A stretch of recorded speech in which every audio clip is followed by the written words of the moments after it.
Hi guys, just charge on my lead acid batteries.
Hey guys, hold on for a second. I do have a current clamp actually.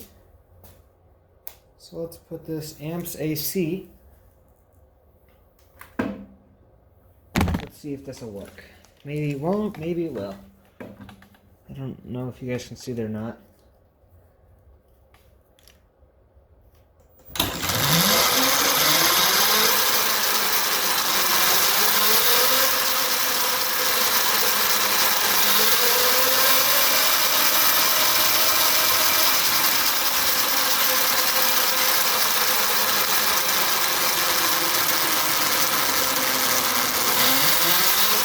There we go, got it. Let's see if I can get you guys to see this. This is amps, by the way. So this is just one phase.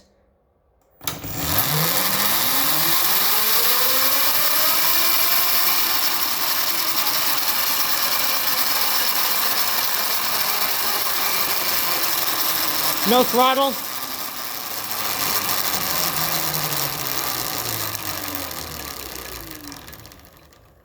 And go.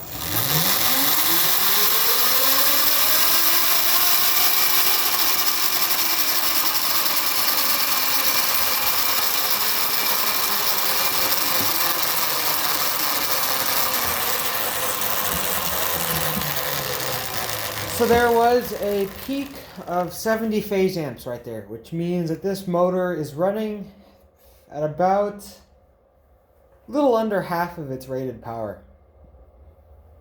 And that's rated. We can push this thing a lot more.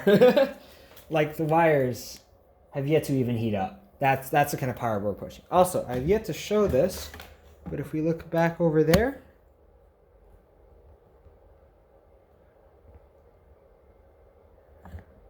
we are running 6.5 volts at 1.1 amps. That is our field current being given to the alternator.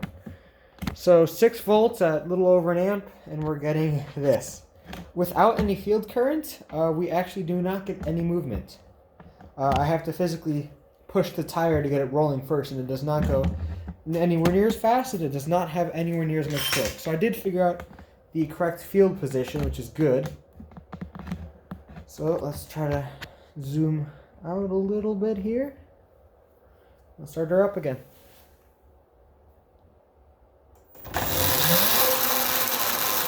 We can give it just a little bit of throttle.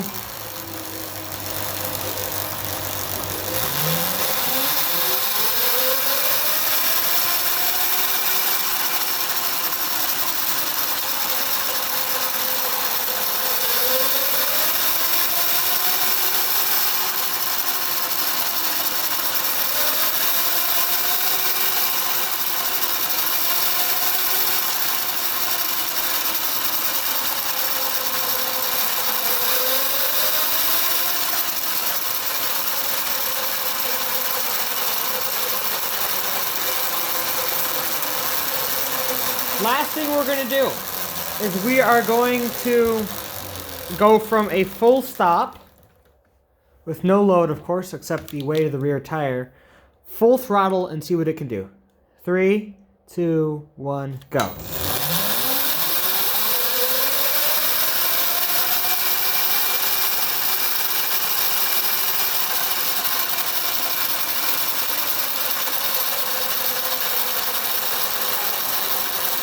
God damn! That's only 48 volts. Let's check. Wire temp, nothing. Motor temp. Yikes, this is... It's barely warm at all. Yeah, no, there's no heat in it.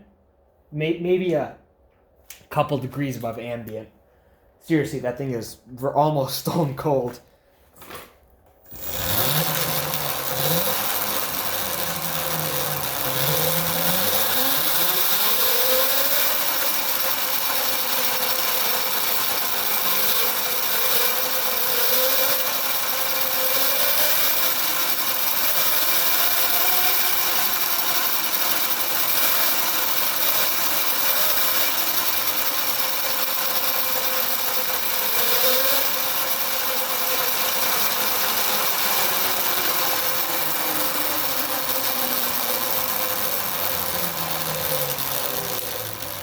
Okay, controller's off.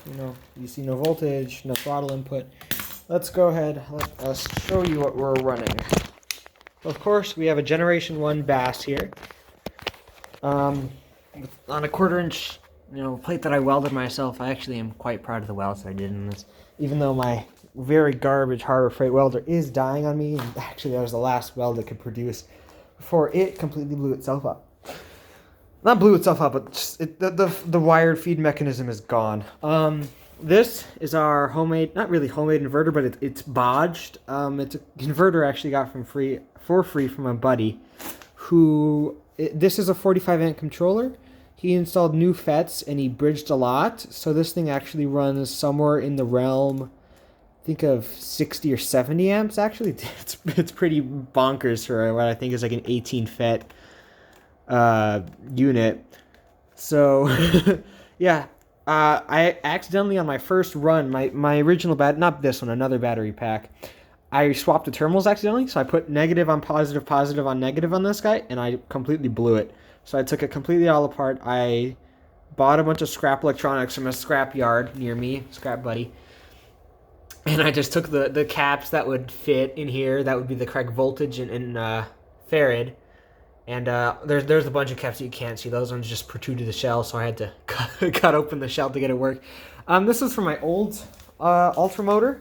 This is not the first time I've screwed with an Ultramotor. This is my 3rd attempt. Here is my 2nd attempt. This is like a BMW 320i series alternator. Actually pretty nice, but kind of bodged the sensor on the coil and field on the back. So oh well. That one pretty much failed. I had another one which I think I might have already scrapped it. That failed too. Yeah, I scrapped the other one. Oh well. This one actually worked. I mainly wanted this one because it is meant to be an alternator or a generator. Oh, and if you couldn't see that clearly enough earlier, 6.5 volts at a little over an amp. DC, of course, off to our field lines right here, which is actually bodged too. When I broke this alternator once already, and I've completely taken it apart. I broke. Let's see, is that warm? Perfect. It's cold. I broke one of the. I can't even remember. One of the brushes in here, I completely snapped it off. So there's actually like half a brush just sitting inside of here, making contact just by the spring pressure it has. But, I'm only running an amp, and I'm not really going to care too much about efficiency, so oh well. And then, of course, we have our original connection here. There was supposed to be a resolver on the end of here. I removed it because I don't care. There's, of course, our phase connections, and the wires, again, no heat in them. Big, burly tires. I mean it when I say burly, not thin. Yeah, these are a decade-old tire. They need to be replaced. They're very old, very stiff. Uh, Chain actually was quite good tension, but for some reason something happened and it's very, very loose now. And then our tensioners on here that adjust the side-to-side movement, those are frozen solid, so I have to completely take this whole rear assembly rear assembly out and either replace or get those guys unstuck. Here's our chain 2 master links. It's got a old section in the middle. There's our batteries that we just charged at 16 volts at 5 amps, so these guys charge pretty fast. They're not all fully charged, but whatever. And our little Shorai lithium battery for extra 12 volts because there's only 36 here with these lead acids. We have 100 amp or 120, whatever it is, amp inline fuse there just in case. Of course, our bodged controller and our phase lines just temporarily run like that. So yeah, this is pretty awesome. I did break this alternator, and I got pretty frustrated and took it apart, and then I screwed it a lot more up, and I just let it sit, and then I came back this week, which is a week later, and I was actually able to fix it and put it back together. It actually runs now, and today I'm like, okay, fine, we're going to get this guy running.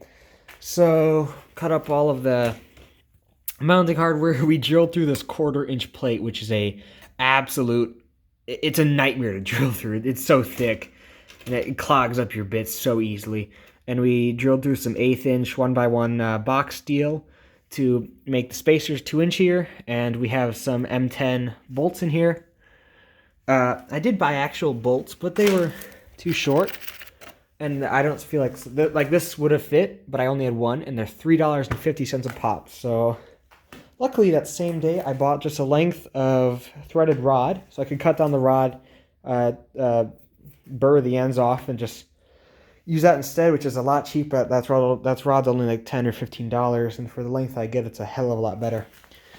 So yeah, this oil here is just simply from the chain. I put some PB to start to free it up, and it looks like it did its job. Unless it's like wearing on, side to side, which it could be, but the length of this chain, it's okay if we have a little bit of misalignment side to side. So, yeah, this is pretty awesome. We actually got it to work. This entire, not really thing, this is that controller I picked up all the way back in September for free. And that's been in 2 motors and in 2 different projects. And it really didn't work for either. This is the first one that's actually finally working. I mean, we're using a massive, massive motor, and we're planning on actually upgrading that later on when I get some more money to a much bigger motor. And it's going to be water-cooled. You're not going to see any of the copper. It's going to be completely sealed, so much better for a dirt bike with mud and crap getting into it. Because the new one will be sealed. Yep, but it actually runs. Like my connections are literally just standard 12-gauge wire with some vice clamps on here, just clamping the connection shut. So that's kind of funny, but whatever. We got it to work. It works quite well. I do got to fix my rear brakes. That's something that we'll need to do before we can take it for a ride. But maybe by the end of this weekend, we will have something that's ready to rip. And I am buying new batteries. I'm not going to go with the Prius cells. I found some lithium iron phosphate cells that I'm going to be buying for pretty dang cheap. Pretty nice quality cells too, and will definitely deliver the power we need even for the new motor with all of its even higher current wants and needs. So yeah, that's it. Motor even clears the shock. Chain clears the shock and all rear pivot assembly. Rear swing arm. So yeah, that's it. Today is Thursday, March 8th of 2021, and it works. On this cold, rainy, miserable day, it works. Oh my god. So yeah, maybe by this weekend we'll roll the throttle on the handlebar and just take it for a really crappy test drive.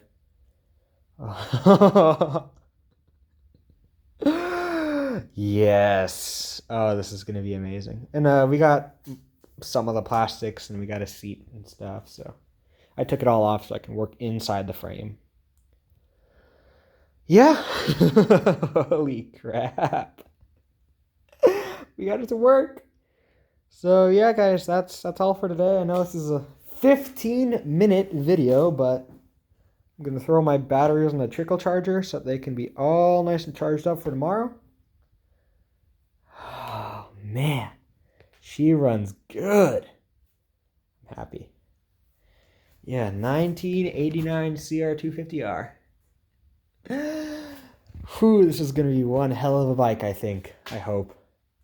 Especially with that new motor, not this one. This one's gonna be kind of lackluster, but our gearing is 3.13, I believe. 3.13 revolutions to 1 revolution of the rear. Or